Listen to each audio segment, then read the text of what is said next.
Hello and welcome back. Today we're going to be doing and beginning our new series called Teach Tape Tuesday, where I teach different features of football. Up first, we're going to go through some formations and we're going to learn together because I think an important facet of football is understanding that there's more than just people running around.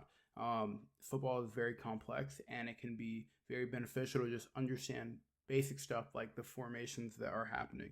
So what we're going to do together is I'm going to draw basic formations. I'm going to explain them. I'm going to tell you why they're used. And then that way you can take this, you can develop your skills, and you can learn the game, right?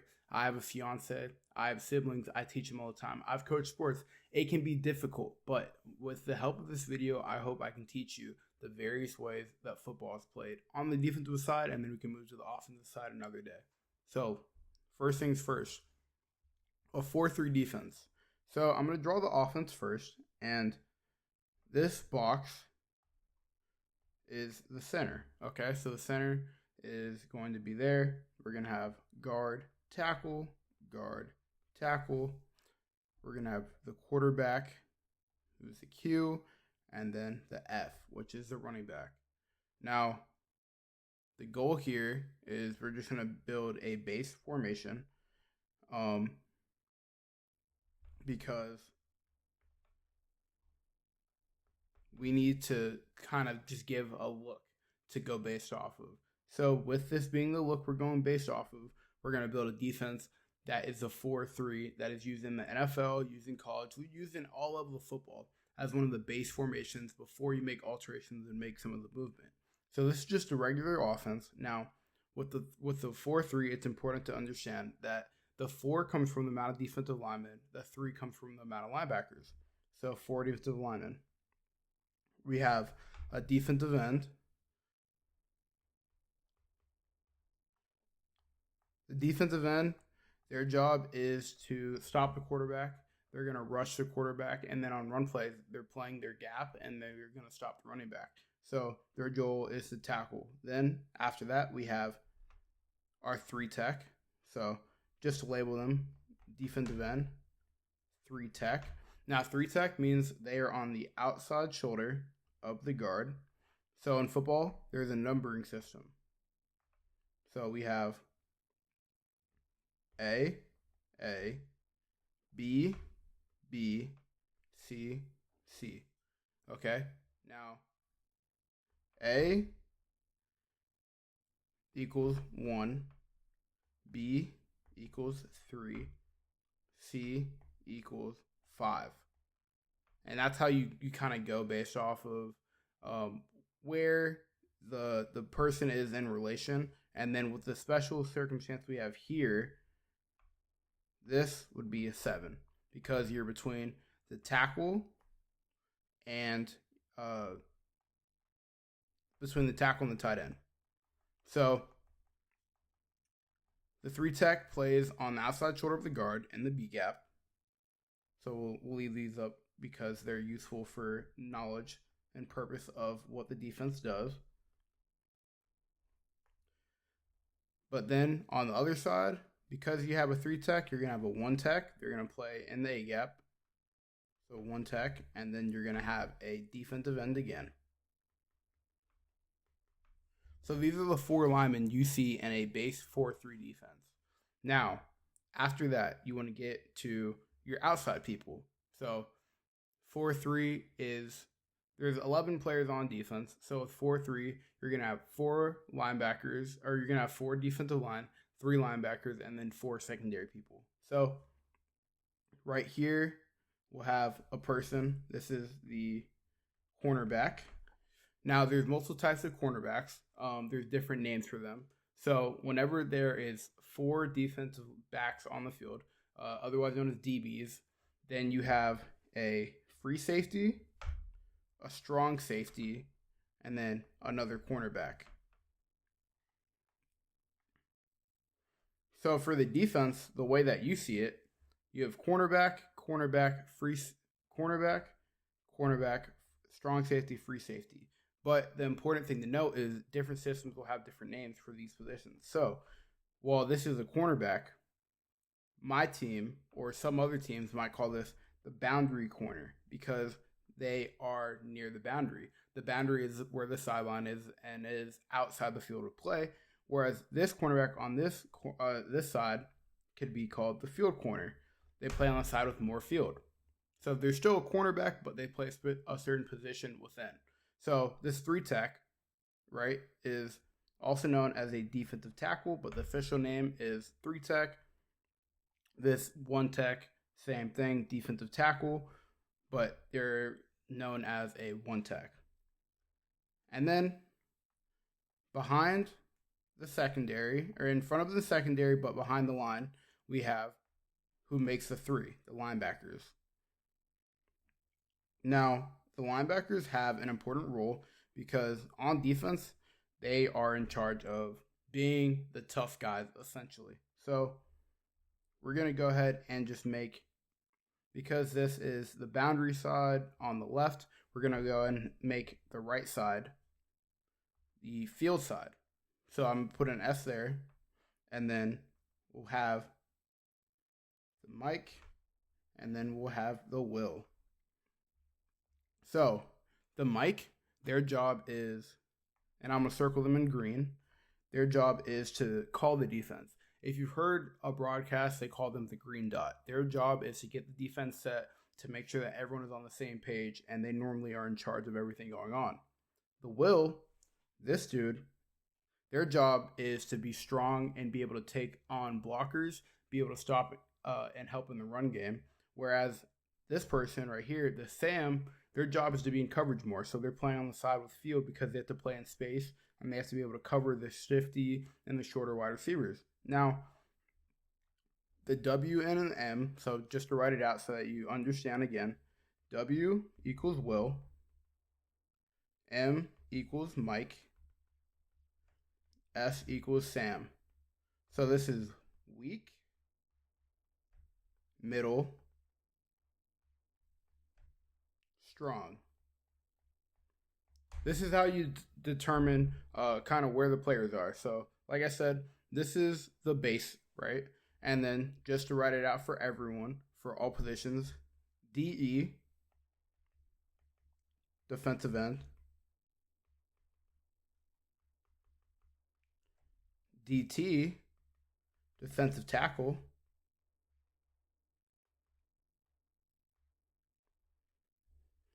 CB is cornerback, and then FS equals free safety, and SS equals strong safety. Now we'll get into different things you can do in the formations, whether it's man, zone, a mix of in between later on, and go into coverages. But for now, the focus is just on the base formation. So that you know what they're talking about whenever they're grouping them, this group is called DBs, defensive backs. And then this group is called the D line, defensive line. And then this group is called the LBs, or linebackers. So as you can see, it can get chaotic. There's a lot of names. There's a lot of funny names that help you remember everything. But the most important thing to remember is the four that you have right here represents the D line, and then the 3 represents the linebackers. If you remember that, then you understand the 4-3. The 4-3 is useful to NFL teams and colleges and whatever team runs it because it can help stop the run. You have more big guys up front. You can get after the pass because you have a lot of people already there. You have 3 linebackers in the box. So you're supposed to play this against a team that likes to run the ball, and you want to have size on the field. As I'll get into later with some of the other formations, like the 3-4 and other formations that are adjacent to this, you have to understand that teams are fluid. They move quickly. They go between formations to make it hard for the offense or the defense to react. But this is the 4-3 defense. Next, we're going to do the 3-4 defense. Now, the 3-4 is kind of, if you want to think, going into pass. Now, we'll make another offense. Now, this offense doesn't necessarily matter. This is just a representation. So the same principles as what we talked about earlier. But again, tight end here. You have a receiver.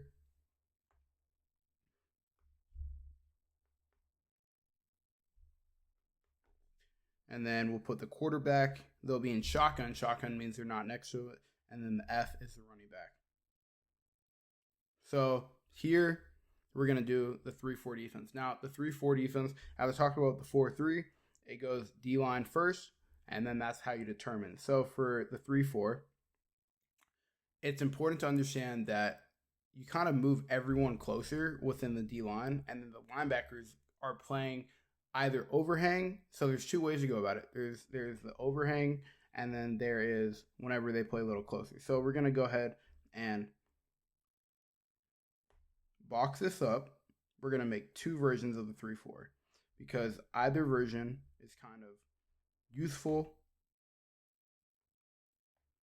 Okay, so this is going to be the 3-4 attacking. And then this one's going to be 3-4 standard.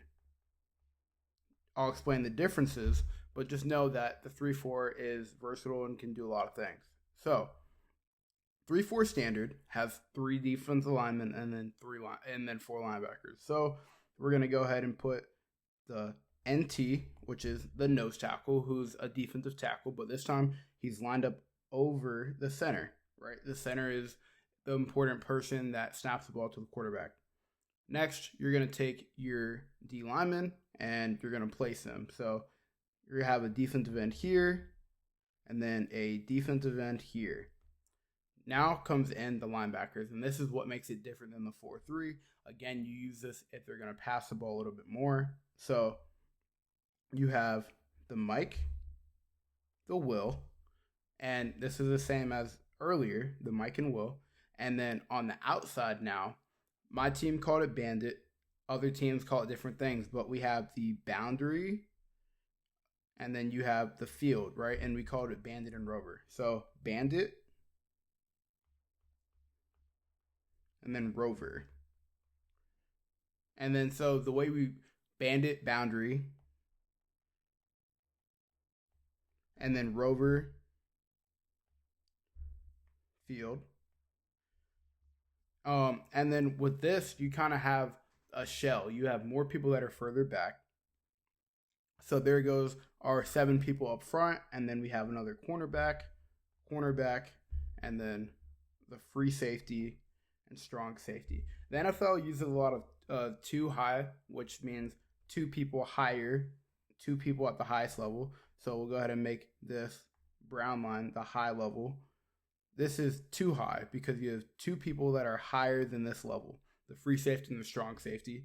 So this is the 3-4 standard defense, and this is kind of what teams might look like before they make moves. But then afterwards, if you get into the 3-4 attacking defense, slightly different. You can start out with your nose tackle. It's the same setup, D-end. But then this time, instead of having the D-ends where they are currently, where they're kind of in tight and or they're not as tight, you're going to move the linebackers down. So what we're going to do is we're going to go ahead and make this person come in here, D-end. This person come in here, D-end.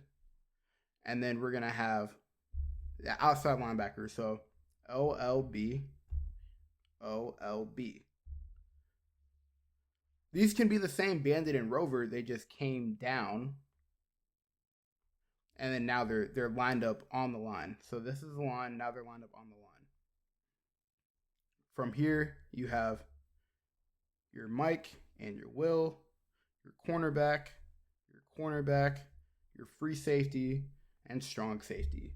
Now, a lot of teams will use this whenever it's a team that maybe you want to rush the passer because you create one-on-one matchups where this this person has to block you here, they have to block you here, here, here, and here, and then that allows for the defense to get a better favorable matchup if they want to rush the passer, they want to be closer to the line of scrimmage, whatever varies situation.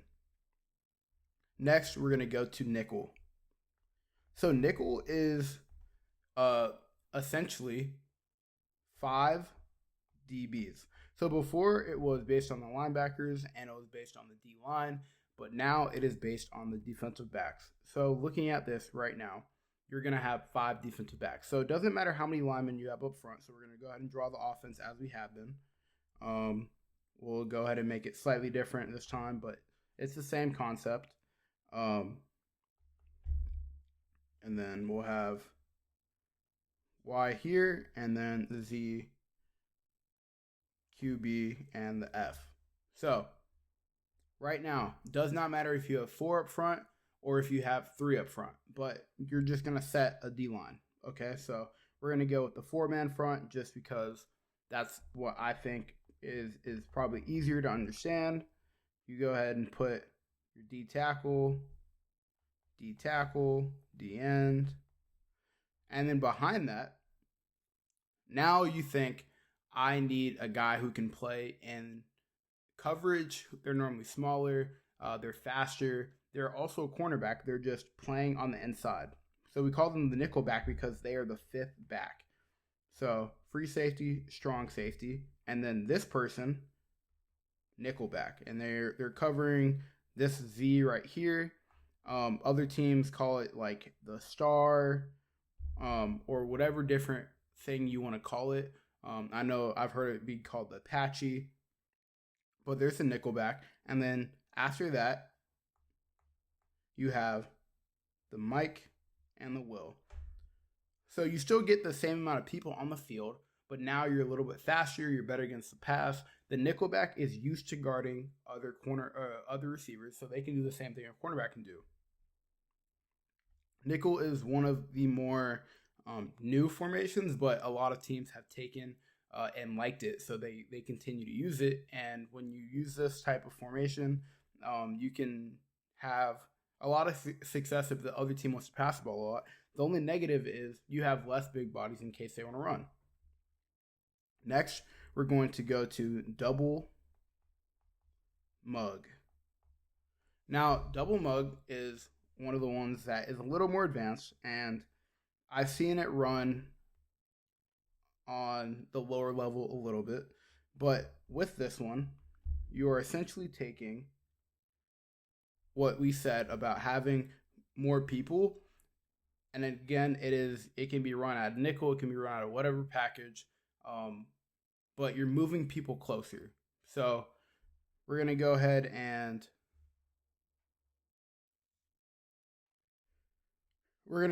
set the D line. So we have D end, D tackle, but this time we're going to move this D tackle out again, and then we're going to have D end.